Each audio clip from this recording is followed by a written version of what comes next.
လက်နဲ့ကင်ဘာကဘာလို့ခေါ်ထားတယ်ရှိတယ်ဒါပေမဲ့ခဏတို့စောင့်နေပါလာခဲ့လိမ့်မယ်နော်တခါကလူကြီးလာခဲ့လိမ့်မယ်ခဏလေးစောင့်ပေးလိုက်ပါဟုတ်ဘာလို့လဲဒီလာတော့ပြောပါနော်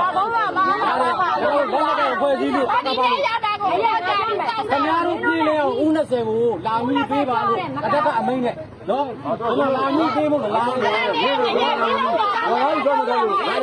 ဗျားတို့ဆန္ဒပြတယ်မပြောက်ဘူးလားကျုပ်တို့နော်တရားကောက်တယ်လားတရားကောက်တယ်လားရတယ်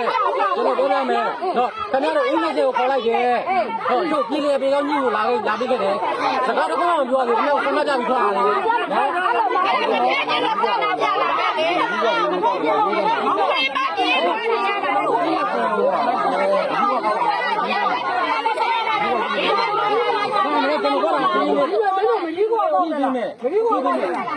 ကျေရအောင်ကောက်တယ်လားကျေရအောင်ကောက်တယ်လားကျေရအောင်ကောက်တယ်လားကျေရအောင်ကောက်တယ်လားဘာတော့လဲရတယ်ကောက်တယ်